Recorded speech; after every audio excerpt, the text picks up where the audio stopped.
Bon, allez, on va commencer. Écoutez, bonjour à tous et surtout merci aux participants de pouvoir être présentes. Euh, on pourrait croire que c'est à l'initiative d'Anomia ce webinaire, mais c'est pas la vérité.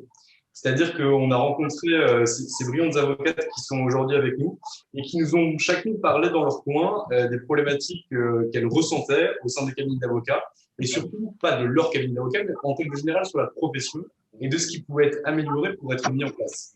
Et du coup, la dernière personne avec qui j'en ai discuté, c'est Julie.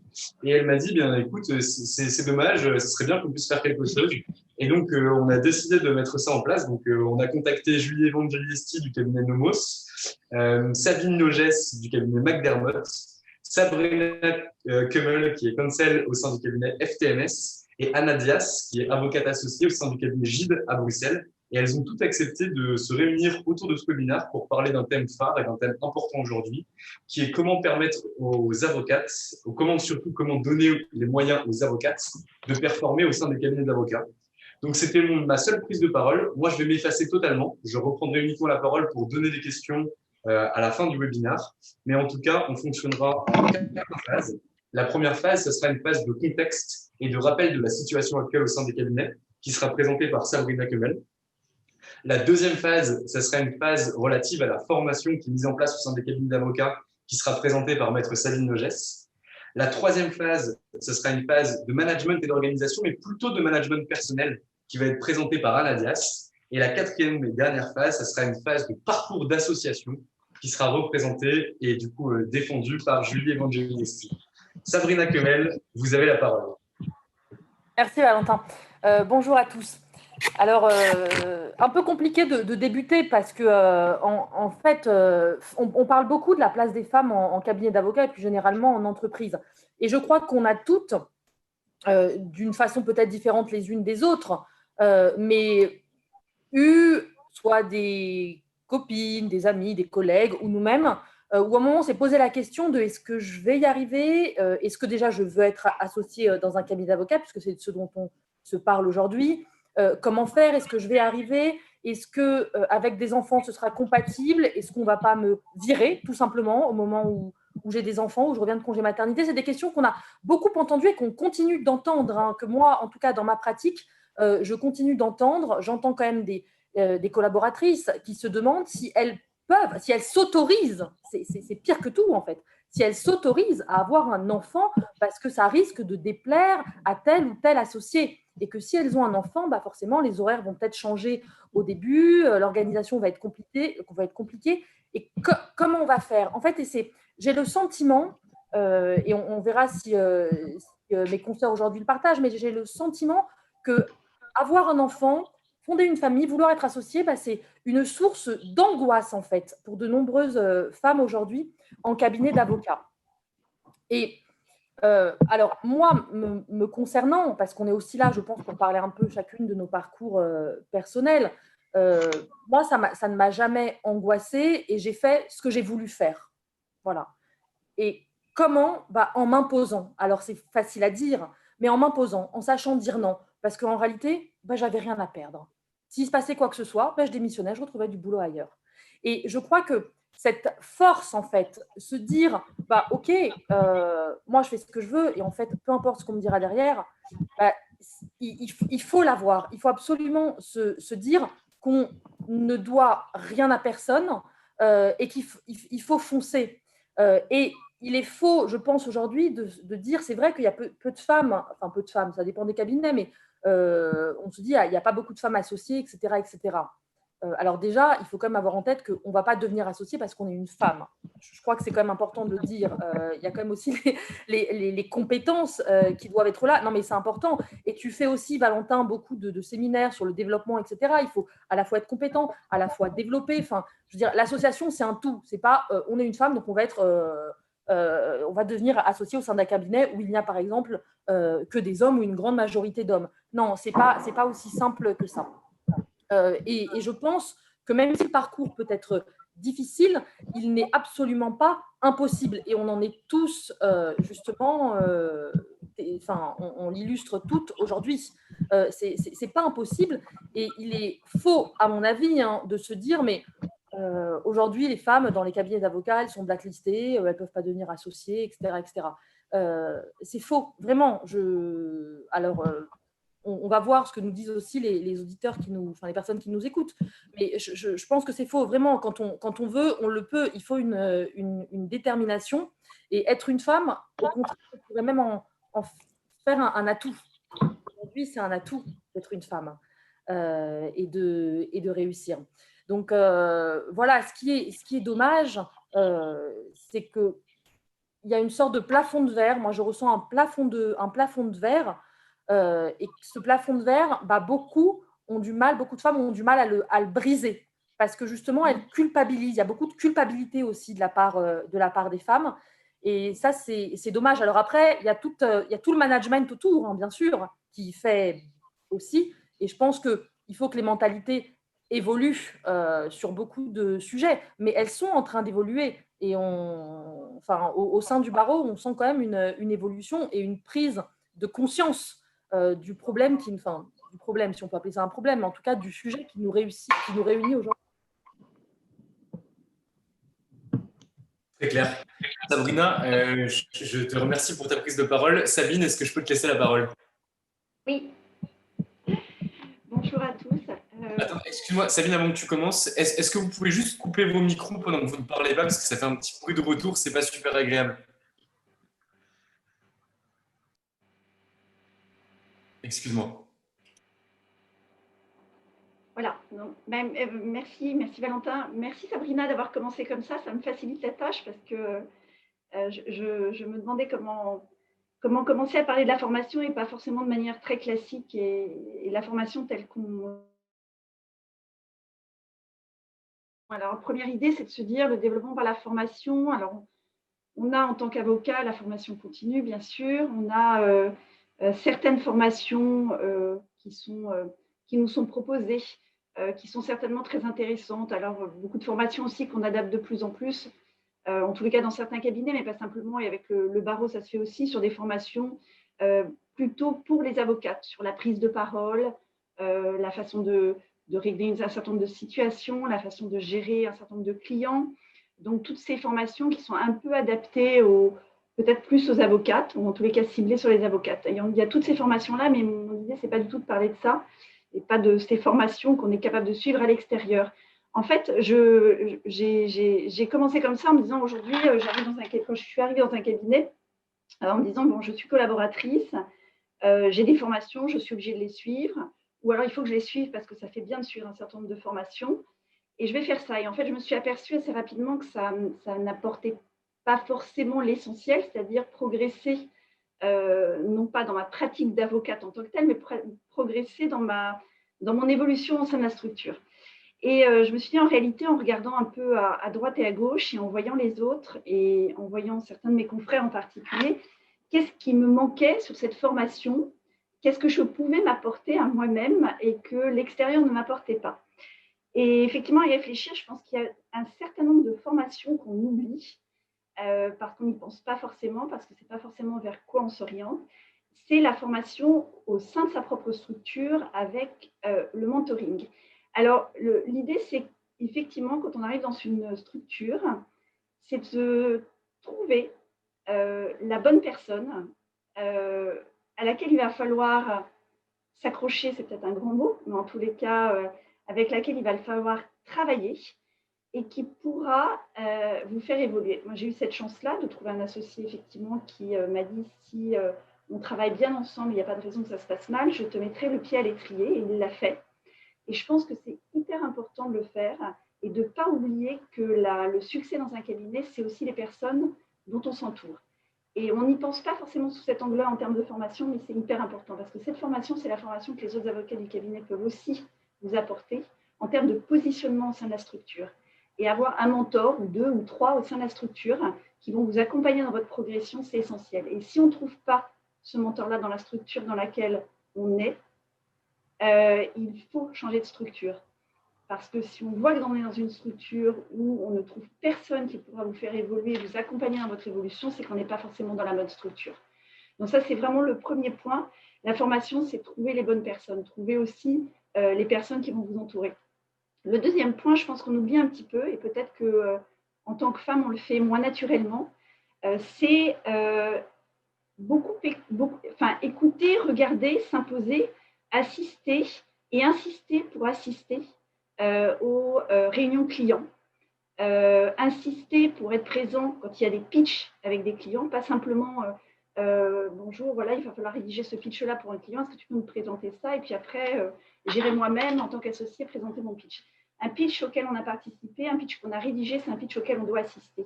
Il faut apprendre aussi à s'imposer parce que la formation, la plus essentielle, en tout cas celle qui a été aussi essentielle pour moi, c'est de pouvoir regarder des plus seniors, voir comment ils fonctionnaient, comment ils interagissaient avec les clients, comment ils se présentaient, comment ils vendaient leurs pratiques. Et ça, c'est ultra important. Donc, il ne faut pas hésiter, je pense, en termes de formation, c'est peut-être une formation la plus efficace en tous les cas, c'est travailler pour être aux réunions, aux négociations, au pitch, se présenter et être là avec les clients. Regarder les autres et fonctionner, c'est s'adapter et se former et évoluer aussi. Et peut-être le troisième point, on parle toujours de recevoir des formations, mais assurer des formations. Ça aussi qu'on oublie. On a chacun une pratique distincte et on a chacune des facilités, une expertise particulière sur un point que les autres ne connaissent pas forcément. Si vous êtes reconnu des autres en tant qu'expert sur un domaine que les autres ne maîtrisent pas forcément, et que vous n'hésitez pas à aller proposer des formations. Proposer des formations, c'est proposer des formations au sein de sa structure, au sein de son cabinet, pour les autres collaborateurs, mais aussi proposer à l'extérieur. Il y a des forums qui vous permettent aussi d'intervenir dans plein d'endroits différents sur un sujet en particulier. C'est se faire connaître. Se faire connaître au sein de sa structure, comme étant l'expert dans un domaine particulier, se faire connaître à l'extérieur. Et donc, en cumulant ces trois formations, ce n'est pas une garantie, bien sûr, de succès. On a entendu Sabrina sur les difficultés que ça peut poser par ailleurs et sur la volonté qu'il faut y mettre. Mais pouvoir se vendre à l'extérieur, au sein de sa structure, être bien accompagné et se dire que si on ne trouve pas les bonnes personnes au sein de son cabinet, il faut en changer, pas trop tard. C'est absolument essentiel pour pouvoir avoir la formation nécessaire pour après progresser et pouvoir évidemment avoir cette volonté même de devenir associé. Très clair. Sabine, merci beaucoup pour ton retour. En plus, il était extrêmement bien structuré. Il y avait vraiment des méthodes applicables à l'intérieur. Donc, merci vraiment.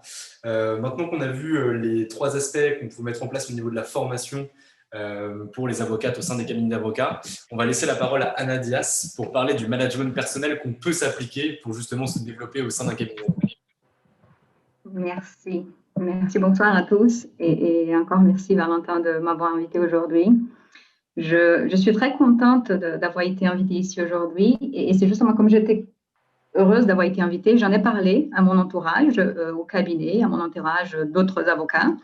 Et très rapidement, un homme, m'a demandé, mais Anna, est-ce que tu as vraiment ressenti un besoin de t'imposer différemment du fait d'être une femme? Et là, j'ai eu la confirmation de l'importance d'échanges comme celui qu'on est en train d'avoir aujourd'hui, parce que je crois que même les hommes qui sont convaincus eux aussi que les femmes méritent d'avoir la même place que les hommes dans le monde professionnel, ils oublient très vite, une partie en tout cas, que les femmes doivent faire face à des difficultés, des challenges qui vont clairement, dans beaucoup de cas, au-delà de ceux qui connaissent les hommes. Et donc, cette question qu'il m'a posée m'a amené à penser à la question pour lui répondre aussi de manière convaincante. Et donc, réfléchir pour bien identifier des exemples concrets qui montrent que oui, j'ai dû m'imposer pour en arriver là, afin de devenir associée dans un grand cabinet d'avocats. Et je sais que je vais devoir continuer à m'imposer maintenant en tant qu'associée aussi. Et donc, si on peut revenir, je pensais comment vous expliquer ça. Donc, si je reviens 2 minutes sur mon passé, pour mieux vous donner des exemples, j'ai eu la chance d'avoir des parents qui m'ont toujours vendu l'idée que je pouvais devenir ce que je rêvais d'être. Et donc, j'ai été élevée dans un entourage qui m'a amenée à croire très naturellement, à tort ou à raison, que je pouvais faire absolument tout ce qu'un garçon peut faire. Et il est clair que cela aide d'avoir déjà cette base. Et ce n'est que bien plus tard que j'ai constaté que tout cela était beaucoup plus nuancé, beaucoup plus compliqué que cela. C'était juste ce que je tombe enceinte de mon fils qui vient d'avoir, il y a une semaine, 7 ans. Jusqu'à là, je n'avais jamais senti un désavantage quelconque, moi en tout cas, du fait d'être une femme au travail.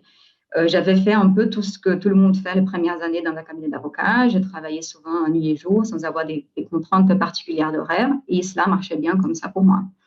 En revanche, avec l'arrivée de mon fils, donc il y a 7 ans, j'ai très vite compris que d'un côté, je ne pourrais plus être aussi disponible qu'avant et de l'autre, si je souhaitais garder les mêmes ambitions professionnelles, qui étaient de devenir associée à terme, mes responsabilités au bureau ne pourraient qu'augmenter. Et même si mon mari participe énormément de la gestion des enfants et de la maison avec moi, il est clair que dans la plupart des cas, les niveaux d'investissement des femmes dans la vie des familles restent plus importants que celui des hommes. Et voilà, je sais que ce n'est pas la règle, mais je pense d'un contexte général. Et c'est là tout simplement parce que la femme veut absolument voir et passer du temps avec leurs enfants tous les jours. Et c'était en tout cas, c'était mon cas. Et donc, c'était là que j'étais amenée véritablement à réfléchir, être honnête et pragmatique avec moi-même afin de déterminer la place que je voulais laisser à mon travail et la place que je voulais laisser à ma vie personnelle. Et pour moi, il n'était pas question, dès le départ, la naissance de mon fils, que j'allais arriver tous les soirs quand il serait déjà couché. Il n'était pas question ensuite de ne pas les amener, maintenant j'ai 2 enfants, régulièrement à l'école, tous les matins. Et donc, j'avais établi mes limites. Je voulais continuer à progresser, mais je devais adapter ma nouvelle vie professionnelle à ce qui était devenu ma nouvelle vie personnelle aussi.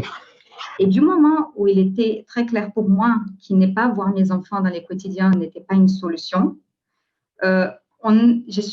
j'ai parvenu à m'imposer un peu naturellement. Et là, je rejoins ce qu'a dit Sabine au début, qui est, pour moi, c'était soit je trouve une solution et on s'adapte aussi à moi, soit je partirais parce que c'était quelque chose d'assez fondamental pour moi de pouvoir garder une vie avec mes enfants. Et à partir de là, je trouvais ma solution qui était de partir tôt du bureau, ce qui est considéré assez tôt, vers 6h, 6h30 la plupart des jours, voir mes enfants, coucher mes enfants, déposer mes enfants à l'école. Et en revanche, je ne pouvais pas boucler tout ce qu'il fallait boucler tous les jours à 19h. Et il faut toujours, régulièrement, pas tous les jours, travailler à nouveau une fois qu'ils sont couchés. C'était mon compromis à moi, mais il fallait ensuite convaincre aussi un associé homme à l'époque, avec qui je travaille toujours, dès que ces compromis ne gêneraient pas le travail de l'équipe. Et donc, il fallait prouver que ne plus avoir d'école client entre 18h30 et 20h30, ce n'était pas très grave. Ne pas avoir d'école à 29h, ce n'était pas très grave et que le travail allait être fait. Et une fois de plus, de manière naturelle, quand on arrive avec la solution pragmatique, il est difficile pour l'autre côté de te dire non, ce n'est pas possible parce que c'est raisonnable comme demande. Et je pense que souvent, les femmes n'imposent pas ça en se disant je vais perdre ma place, peut-être un autre homme, etc. Mais la chose s'y met en place du moment où on est assez sûr de ce que nous, on veut. Et si nous, on considère ça raisonnable, on arrive à l'imposer de manière un peu naturelle, je pense. Ça ne veut pas dire que c'est facile, mais ça vient un peu plus naturellement. Et donc, dans cet exemple, déjà, je pense qu'il y a 2 points importants. C'est qu'il n'y avait pas des solutions miraculeuses, parce que je pense qu'il faut dire ici tout ce qu'il y a des positifs, mais je pense, en me préparant ici pour voir comment je peux contribuer à ces débats, je me disais que c'était aussi important de se dire que, voilà, en tout cas pour ce qui est mon activité, je fais du commerce international, c'est un métier qui est très prenant. Je ne pouvais pas réduire ma charge de travail dans l'absolu. Donc, il fallait s'adapter. Donc, il n'y a pas de miracle. Ce n'était pas, une fois que j'ai des enfants, je pouvais travailler la moitié du temps. Ça n'allait pas être comme ça, mais j'ai pu l'adapter. Donc, je vois mes enfants, ils sont contents, je suis contente et je travaille à peu près le même temps d'avant, de manière différente. Et le deuxième point qui est important, je pense, de cet exemple, c'est de montrer que du moment où nous, on est conscient de nos propres limites, de nos besoins, de ce qu'on cherche, on arrive à trouver la solution pragmatique qui nous permettra de l'imposer.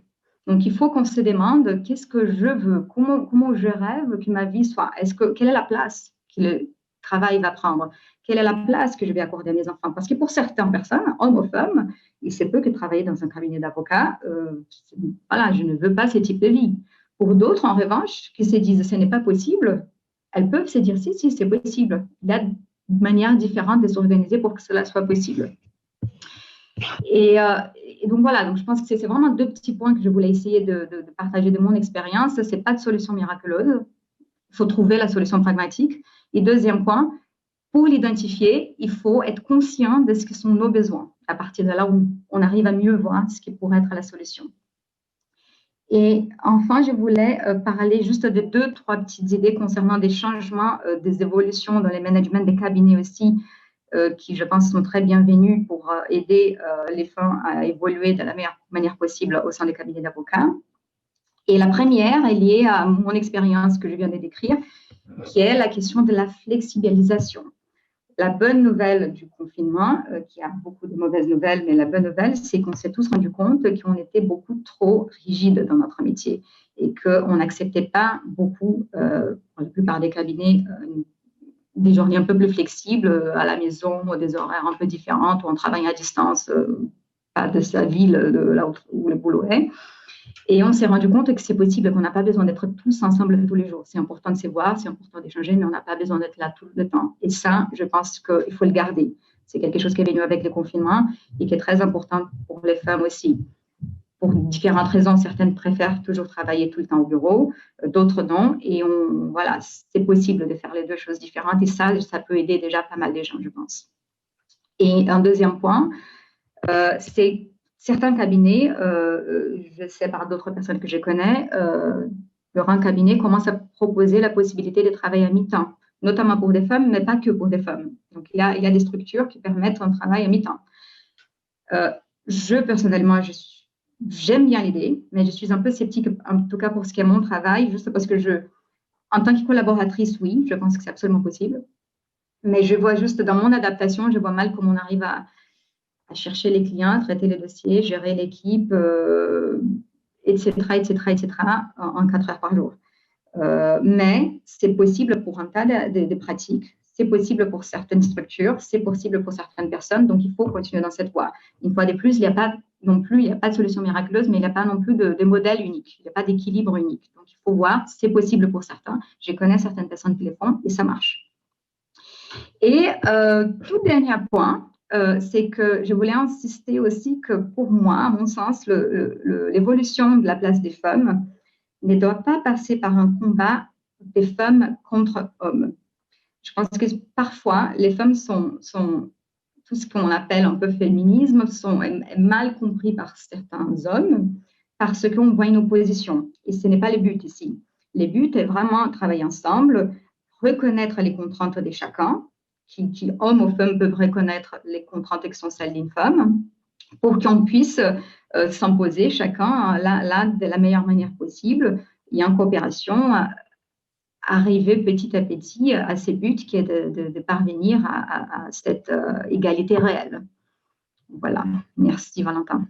Très clair, écoute, merci beaucoup Anna. D'ailleurs, je ne l'ai pas dit au début, mais le témoignage de chacune, excepté Sabrina, qui va nous voir, est disponible sur les podcasts d'Anomia. Donc si vous voulez entendre toute leur histoire, chacun en a bien témoigné et parlé notamment de ce sujet-là.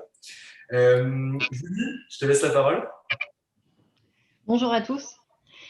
Alors, pour moi, le thème, c'est le parcours vers l'association Angle féminin. Alors, j'ai regardé, je me suis dit qu'il fallait quand même qu'on regarde les chiffres et j'en ai qu'un. J'en ai deux. Mais j'en ai surtout un. Il y a au sein du barreau de Paris 37% de femmes qui sont associées et le plus souvent, c'est en droit de la famille, en droit du travail. Et évidemment, très peu en droit des affaires. Alors, je vais reprendre pas mal de concepts qui ont été et de thèmes qui ont été évoqués par mes amies intervenantes. Le premier, c'est l'envie. Je pense que pour être associé, il faut en avoir envie, puisque ça implique au quotidien en termes de pression, d'impact sur la vie personnelle, comme on l'a vu. Il ne faut pas subir parce que souvent, quand on est jeune avocate, on travaille beaucoup. Et on ne se pose pas souvent et régulièrement cette question de notre envie. Et est-ce qu'au final, on a envie de devenir associé dans cette structure? Parce qu'il ne faut pas oublier qu'à terme, et très vite, quand on est avocate, on a grosso modo 3 choix qui s'offrent à nous. Monter, devenir associé, rester collaboratrice ou counsel, ce que certaines décident de faire, notamment et souvent pour des raisons familiales. Ou carrément, et ça c'est toujours souvent pour la même raison, changer de voie et devenir juriste. Mais très vite, ces 3 choix vont s'opérer, et il faut les avoir en tête dès le début, je pense, de sa carrière, et donc se poser la question de l'envie. Une fois que cette question-là a été traitée, donc regarder par exemple autour de soi les associés, hommes comme femmes, voir un peu comment ils interagissent et voir si voilà, si c'est un métier qui vous donne envie ou pas. Ensuite, il faut se poser la question de la clientèle. Parce que pour être associé, il faut avoir une clientèle. Alors, on a alors ça vaut pour les hommes comme pour les femmes, hein. Développer une clientèle existante dans un cabinet ou développer sa propre clientèle. Et là, on retourne sur ce schéma, dans ce parcours-là, sur un thème qui a déjà été évoqué, le mentorship et la visibilité. Et c'est vrai que ce qu'on prête comme défaut souvent aux femmes, c'est d'être un peu en retrait, de ne pas souvent être visible et de se dire, il y a une justice, je vais beaucoup travailler et je vais y arriver comme ça. Alors, oui, il faut beaucoup travailler dans tous les cas, ça c'est pour les hommes comme pour les femmes, mais aussi on se rend compte que nos confrères masculins souvent se mettent plus en avant et que nous les femmes, peut-être qu'on a tendance, alors je pense que c'est une tendance qui est en train d'évoluer, notamment avec les réseaux sociaux, c'est dans l'air du temps. Donc les femmes, on va voir, et j'espère qu'on va voir de plus en plus de femmes avocates, et même dans d'autres secteurs, de plus en plus visibles. Mais c'est vrai qu'on pêche un peu sur ce point-là, et je pense que c'est essentiel dans le parcours pour l'association. On en a parlé en interne comme en externe, d'être visible en interne, parce que alors, le prérequis d'être bonne techniquement, ça, il va de soi, mais il faut aussi être visible en interne, se rendre indispensable, participer à la vie du cabinet. En externe, écrire des articles, se rendre visible sur les réseaux sociaux, avoir des réseaux soi-même, même à l'international. Il y a plein de réseaux de jeunes avocats qui sont l'IGA par exemple, l'IBA pour les plus confirmés. Il y a des réseaux internationaux qui sont assez dynamiques et qui sont vraiment des sources, qui peuvent être des sources d'inspiration, qui peuvent être des sources de développement de clientèle, qui sont vraiment intéressants. Donc il faut s'intéresser en fait à ce qui se passe à l'extérieur et ne pas avoir peur de se rendre visible et de s'exprimer. Il faut aussi avoir en tête, alors ça c'est ma propre expérience, que le développement de la clientèle est souvent, je ne sais pas pour les autres, mais je trouve que c'est souvent ça marche souvent par affinité générationnelle. C'est-à-dire qu'on dit souvent qu'on ressemble à nos clients et que nos clients nous ressemblent. Et que, donc, il ne faut pas se dire c'est impossible, ça m'a l'air très compliqué de créer une clientèle ou de développer une clientèle. Souvent, ça va aussi avec les années. Quand notre réseau a, je ne sais pas, 10 ans, donc 35-40 ans, les gens montent en hiérarchie au sein des entreprises et sont plus prescripteurs. Il y a beaucoup d'avocats qui partent aussi de leur cabinet et qui sont souvent des gens avec qui on a travaillé dans le passé dans d'autres cabinets ou des gens qu'on a croisés sur des dossiers. Il ne faut pas penser que c'est impossible quand on part de rien. Ça a l'air difficile, effectivement, c'est pas facile, mais c'est réalisable. Et même quand on est une femme, quand on est une famille et qu'on a une vie sociale. D'autant plus que les qualités, je trouve, des femmes, qu'on prête aux femmes, c'est-à-dire la rigueur, la fiabilité, la créativité aussi, le côté efficace et qui va vraiment à l'essentiel, sont souvent particulièrement appréciés par certains clients qui vraiment sont demandeurs de ce type de qualité. On n'en parle pas assez, mais je trouve qu'il y a toute une nouvelle génération de clients qui sont vraiment pour ce type de profil et ça va vraiment dans le bon sens, d'autant plus que c'est dans l'air du temps en termes de politique RSE pour les clients d'avoir de la diversité au sein des cabinets d'avocats pour certains panels dans des gros cabinets, pour des grands groupes cotés ou pas, mais même pour des plus petites sociétés, ils commencent à regarder très sérieusement le nombre de femmes associées dans les structures, le nombre de femmes dans les équipes et ça va vraiment dans le bon sens. Ensuite, je pense qu'il ne faut pas avoir peur de s'exprimer au sein de sa propre structure et se mettre des objectifs, c'est-à-dire dire clairement très tôt qu'on veut être associé, avoir des discussions régulières, essayer de comprendre les conditions pour l'association qui ne sont pas souvent hyper claires, souvent qui sont un peu opaques même, et se fixer soi-même des objectifs. Alors on en parle souvent au dernier moment et je pense qu'il faut y penser assez tôt quand même, avoir un business model, avoir un business plan sur plusieurs années, savoir combien de chiffres d'affaires on va développer ou on pense pouvoir développer c'est des questions pratiques que finalement on se pose vraiment à la porte de l'association. Je pense que si elles étaient un peu anticipées, c'est aussi intéressant. Et ça fait vraiment partie de la vie d'associé. Donc, c'est des questions qu'il faut se poser tôt si on a envie d'être associé. Ensuite, ça, je crois que c'est Sabine qui l'a dit. Quand on sent qu'on a atteint le plafond de verre et qu'on n'a plus trop de ressources au sein de son cabinet, qu'on n'est plus écouté, qu'on est arrivé au bout et qu'on n'a pas de mentor, ça arrive aussi souvent. Je pense qu'il faut quitter la structure, pas procrastiner, pas subir. Et il y en a beaucoup qui sont malheureuses dans leur structure, qui restent parce qu'elles se disent qu'elles n'ont pas le choix financièrement, parce que c'est compliqué. Et je trouve que c'est important alors c'est vrai que c'est du courage et ça implique beaucoup de choses, surtout avec notre statut. Enfin, quand on est collaboratrice, on perd tout d'un coup. Mais il faut avoir en tout cas, celles qui l'ont fait sont en général assez ont du succès dans leur parcours, et celles qui créent leur cabinet ou qui rejoignent une structure existante, même d'amis, c'est pas toujours facile, mais c'est des voies qu'il faut pas. Il faut en parler, faut vraiment y penser. En tout cas, pas rester dans une structure dans laquelle on est malheureuse. C'est quand même un beau métier. Il faut être, je pense, épanoui dans son métier. Et le dernier point, parce que je pense que je suis trop longue, non, Valentin? Non, le tout dernier point, et je pense que c'est un point qui a été aussi évoqué par Anna, je voulais juste traiter un point qui me tient à cœur et qui nous tient tout à cœur. Je voudrais qu'on arrête avec la croyance penser qu'on ne peut pas être associé et mère de famille, ou juste avoir une vie sociale, ou avoir une vie tout court. On travaille, bien sûr qu'on travaille beaucoup quand on est associé, on travaille différemment, mais quand on est collaboratrice, on travaille aussi énormément. Quand on est associé, bien sûr, c'est un job qui est plus transversal, où il y a plus de pression, mais il y a aussi plus de flexibilité, on peut s'organiser. On l'a vu, toutes dans nos parcours. Et certes, c'est pas facile, mais c'est pas plus difficile que dans un autre secteur. On le voit, enfin, on peut concilier, on peut, je pense, tout concilier en s'organisant et effectivement en s'imposant, comme on l'a dit avant. Donc il faut continuer, il faut plus de femmes associées. Très clair. Écoutez, merci toutes les quatre. Donc, on va prendre les questions qui vont pouvoir venir. En attendant que celles-ci arrivent, moi, je vais vous en poser que j'ai reçu par mail. S'il y avait une seule et unique chose qu'on pouvait changer au sein d'un cabinet d'avocats pour permettre une évolution rapide de l'évolution des femmes au sein de ces cabinets, qu'est-ce que ça serait pour vous? Je vous laisse chacune la parole le temps qu'on ait des questions qui arrivent et après, je prendrai les questions de l'auditoire.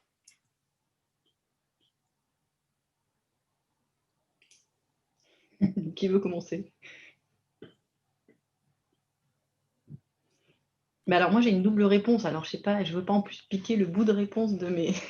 je pense que d'un côté il y a une vision masculine qu'il faut quand même faire évoluer, même si on ne veut pas, on n'est pas en lutte contre les hommes comme on l'a dit, mais il y a quand même, comme on l'a dit, c'est Anna aussi qui l'a dit, on a des contraintes qui font que forcément on n'a pas la même vie qu'un homme quand on a des enfants, ou même, enfin ça peut, il y a d'autres, on a des contraintes, et donc voilà, il y en a certains qui pensent qu'elle ne voudra pas être associée, ou elle va refuser, ou ça va la stresser de gérer deux trucs en même temps. Donc il y a cet aspect-là, et il y a, je pense, des femmes qui s'auto-limitent toutes seules parce qu'elles considèrent que c'est trop compliqué à gérer, qu'il y a trop de choses. Si je peux, pardon. Vas-y, Anna. Pardon, juste en complétant, parce que je suis absolument d'accord dans la question qui, je pense que certaines personnes s'auto-limitent. Et donc, je ne sais pas si c'est une suggestion de ce qu'on peut changer immédiatement, mais si les femmes elles-mêmes peuvent essayer d'immédiatement changer la question, d'arriver à la conclusion toute seule, et que ce n'était pas possible, avant de discuter de manière très ouverte avec les associés, là ou le associé avec qui la personne travaille, parce que moi, j'ai été confrontée, c'était avant d'être associée, mes collaboratrices déjà avec un enfant, il y a eu une époque de ma vie où je me suis posé la question, est-ce que je peux continuer? Est-ce qu'il y avait des moments un peu stressants où je voyais qu'il y avait une certaine insatisfaction d'un côté du fait que je ne sois pas là à tout moment, et des rendez-vous pédiatres, etc., avec des tout petits. Et là, j'ai eu une discussion très franche en disant, écoutez, il y a ça et ça qui est en train de se passer dans ma vie. je suis en train de faire tous les boulots derrière le soir, donc essayez d'être compréhensif. Et quand j'ai dit ça, la personne de l'autre côté a été compréhensive. C'est juste qu'il ne pensait pas tout ça. Donc, je pense que si on communique aussi, parfois on ne communique pas assez parce qu'on a déjà la conclusion de que la personne ne va pas comprendre, la personne ne va pas accepter. Et il faut essayer, en tout cas, avant de décider que ce n'est pas possible, il faut essayer d'être très ouvert et dire, parce que peut-être que la personne n'avait juste pas pensé, parce que c'est un homme, c'est une situation différente, il n'a pas été confronté à ça, mais une fois que c'est expliqué, ça peut venir, la compréhension. Ouais, moi, je suis d'accord avec ce qui vient de se dire là et avec tout ce qui vient de se dire en réalité, parce que ce qui est drôle, c'est que je me suis retrouvée dans le discours de Sabine, d'Anna et de Julie. Et je pense que celles qui nous écoutent se sont aussi retrouvées dans ces discours. Et à mon avis, pour moi, il y a une chose quand même qui est très importante. J'ai un écho. Bon, vas-y, j'ai coupé le micro d'Anna. Okay. Je pense qu'il y a une chose qui est très importante et je le vois autour de moi, c'est que comme l'ont dit Julie et Anna, en fait, on s'auto-limite. Ce fameux plafond de verre dont on parle, en fait, on se l'impose à nous-mêmes. Et je crois qu'il faut le briser, s'imposer. Je l'ai dit au début. Et c'est difficile, hein, c'est pas simple. Je veux dire, quand on le dit comme ça a l'air facile. Bien sûr que c'est pas évident, mais il faut le faire. Et je crois malheureusement aussi que ça dépend un peu des caractères de chacun. Il y a des personnes qui, elles vont foncer, elles vont y aller, quoi qu'il en coûte, parce qu'elles savent ce qu'elles veulent. Anna nous a expliqué, et j'ai trouvé ça, voilà, qu'on l'avait éduquée à faire tout ce qu'elle voulait faire comme un homme. Elle fonce, elle y va. Bon, il y en a d'autres qui vont se limiter. Et je crois qu'on doit beaucoup travailler là-dessus. Alors, bien sûr que ça va passer par une communication en interne, etc. Mais cette communication, malheureusement, aujourd'hui, elle existe peu dans les cabinets. On a des cabinets. Hein, je veux dire, moi, j'ai passé 10 ans dans un grand cabinet d'affaires dans lequel on avait voilà, un département qui s'occupait des femmes, etc. Il fallait promouvoir les femmes, blablabla. Bon, après, il y a ce qui se fait et puis il y a la pratique, ce qui se passe. Et ce qu'on en fait aussi, ce qu'on veut en faire. Donc, je pense vraiment qu'il y a un travail à faire sur soi-même. Et je ne l'ai pas dit, Valentin, toi, tu le sais, parce que tu m'as interviewé sur ce point-là. Mais vous voyez, je crois que les cabinets d'affaires, parce qu'on parle beaucoup des cabinets d'affaires, et on a chacune peut commencer ou continuer dans des cabinets d'affaires. En tout cas, aujourd'hui, on est toutes dans des cabinets d'affaires. Ce n'est pas non plus les cabinets d'affaires, les grands méchants loups, etc. etc. Je pense qu'il faut aussi se dire, mais je me répète parce que c'est tellement important. Quand je vois que moi, en cabinet d'affaires, j'avais beaucoup de mes collègues qui me disaient, mais non, mais je ne peux pas avoir un enfant, mais tu imagines, etc. etc. Moi, j'y suis arrivée. Je ne suis pas différente d'une autre, pas du tout. Et pour la petite histoire, et ça, Valentin, tu le sais, j'ai été enceinte une première fois. J'ai eu un premier bébé. Et quand je suis rentrée de congé maternité, j'étais de nouveau enceinte. Donc, mon bébé avait 3 mois que j'étais déjà enceinte.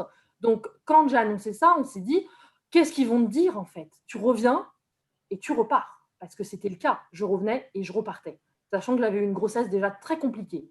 Mais en fait, on ne m'a rien dit. On était hyper contents pour moi. On était hyper heureux.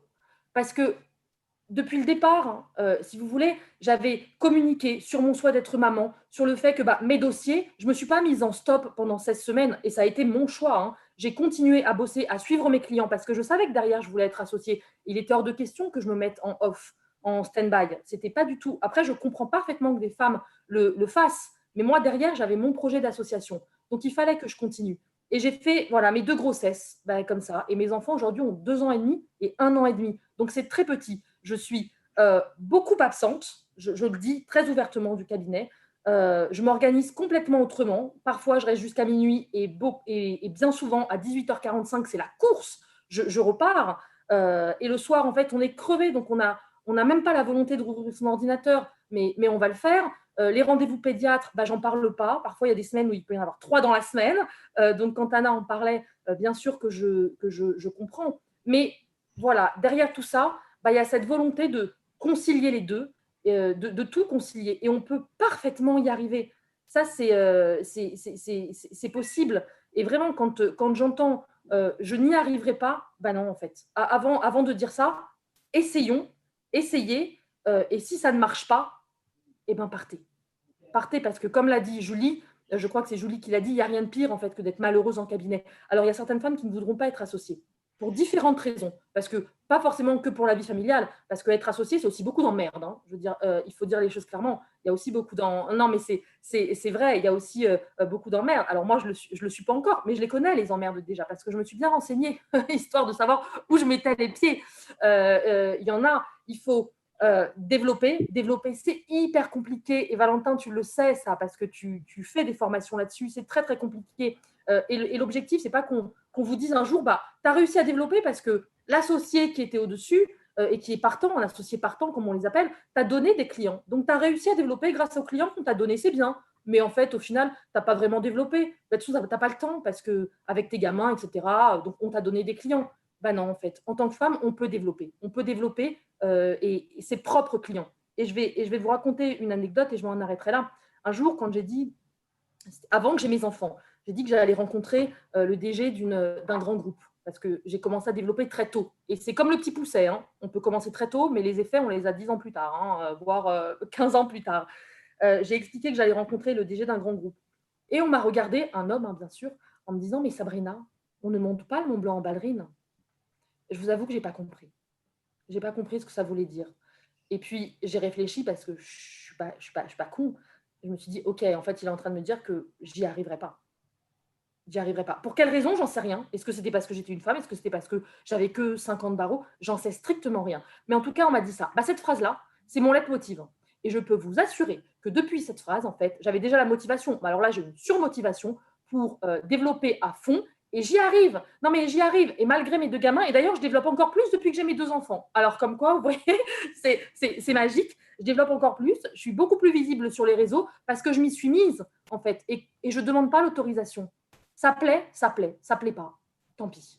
Mais c'est le moyen que j'ai trouvé pour m'imposer et pour y arriver. Très clair. Ben, écoute, merci Sabrina pardon, pour ton retour. Sabine, je te laisse conclure sur cette question et après on prendra des questions. Oui. Des panélistes. C'est difficile hein, de savoir, je voudrais rebondir sur tout ce que vous avez dit, mais une seule chose à changer, je ne sais pas, mais peut-être un point à ajouter. Faites aussi confiance à votre structure. Parlez, communiquez, expliquez. Il y a un point qui a été noté par Julie qui est hyper important, c'est qu'aujourd'hui, personne ne pourra vous soutenir qu'un client a envie d'avoir en face de lui une population représentée par 4 associés mâles de plus de 40 ans. Non, il n'a pas envie de voir ça. Nos clients sont des clientes. Elles ont envie de voir des gens, des femmes, parce qui leur ressemblent. On a envie de voir de la diversité. On a envie de voir un panel différent. Ne servez jamais d'excuses lorsque vous allez sur un pitch, surtout. Vous êtes là, vous vous présentez, vous êtes là, vous rendez service aussi à vos associés. Et il faut leur faire comprendre qu'ils ne peuvent pas faire sans vous et qu'après, vous êtes sur le dossier et que vous continuez à travailler. Donc, ça peut mériter une explication et effectivement, pas forcément une explication, comme le disait Sabrina ou Anna, il n'y a pas forcément d'antagonisme, il n'y a pas forcément de lutte, hein, on n'est pas dans la lutte, mais une explication pour dire qu'il y a des choses qui aujourd'hui sont plus acceptables. On ne va pas à un rendez-vous auprès d'une directrice juridique qu'avec une population d'associés masculins. On fait travailler tout le monde, on fait travailler plusieurs seniorités, on parle, on s'exprime et surtout, on fait confiance aussi aux collaborateurs pour soutenir les démarches.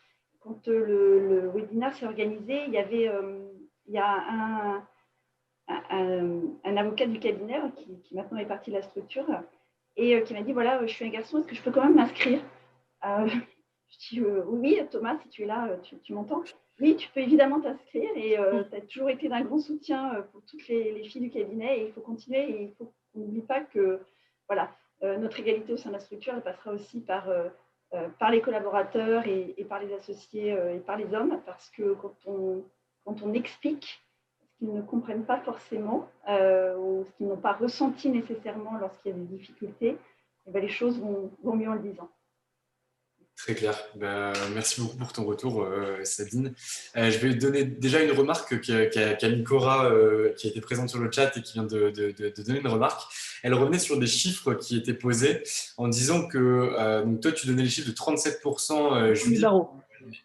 tout secteur, enfin toute pratique Ouais, comprise. bien sûr. Et là, du coup, Cora nous dit que c'est pire dans les cabinets d'affaires, où finalement, on n'a que 17% de femmes qui sont associées de cabinet.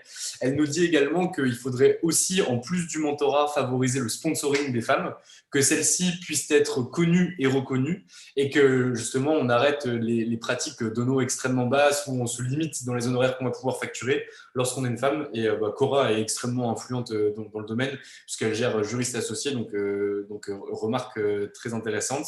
Et la deuxième question, c'est une question de Jade, qui demande si la structure est intéressante, ou en tout cas la structure est déterminante pour le parcours d'association d'une femme. Donc je vous laisse répondre, moi j'aurai un début de réponse, mais je me tais, j'ai promis que je me taisais. Et si jamais une structure est déterminante ou pas, comment monter une communication qui va favoriser l'association d'une femme au sein d'une structure?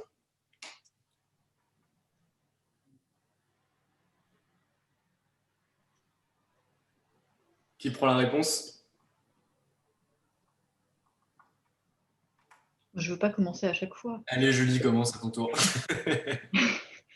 Je pense que oui, la structure est déterminante, puisque quand on est dans une structure et quand on n'est pas en propre, forcément, si on est dans une structure où tout va bien, soit j'ai peut-être pas bien compris la question, mais elle est forcément déterminante dans le sens où si vous suivez un parcours d'avocate junior, mid, senior et associée et que la structure est en bonne santé, qu'elle vous soutient, il n'y a pas de raison de pas devenir associé et de progresser. À contrario, une structure qui est qui va plus mal ou où c'est plus compliqué politiquement, etc., ça sera forcément plus compliqué.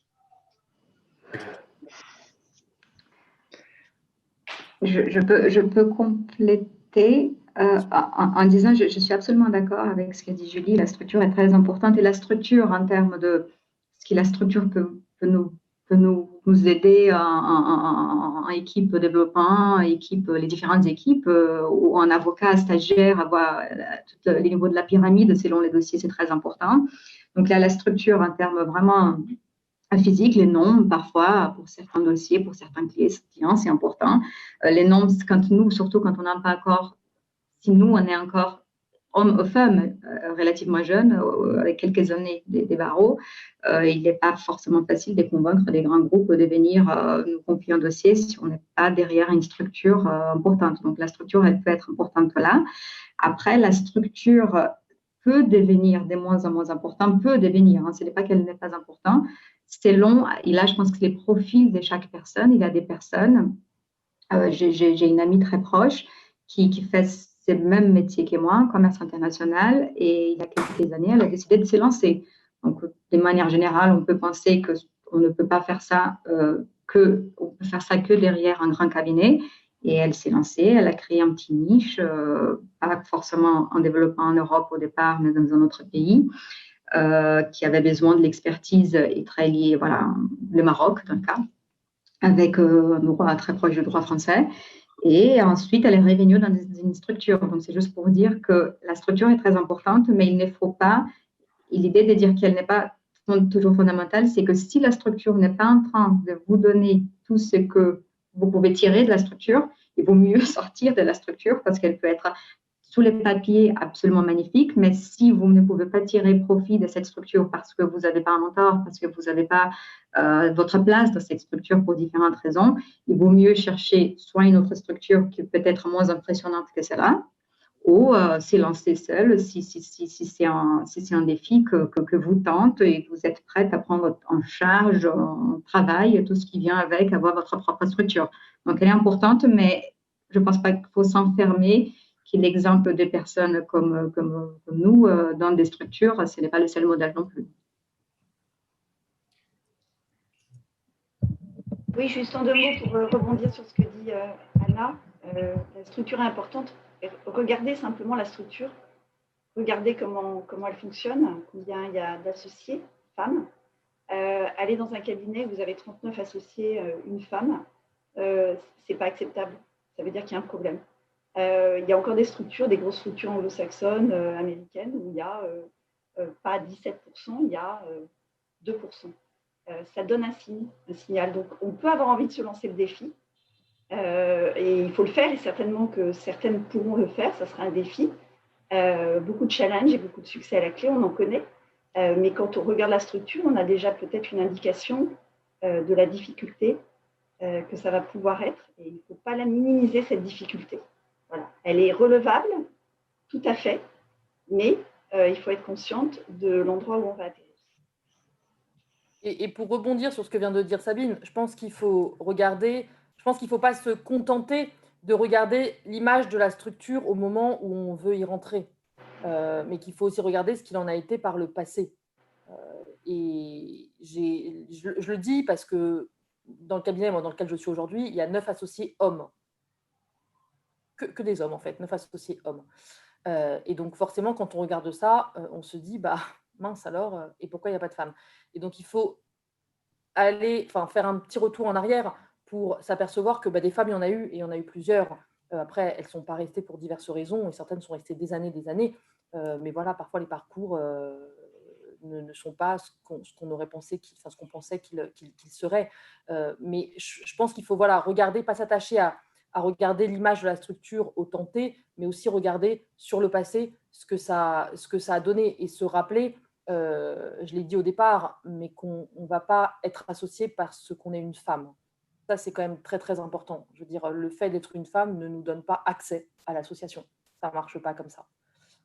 Donc, voilà. Très clair. On arrive à la fin de ce webinaire et vous nous avez accordé beaucoup de temps.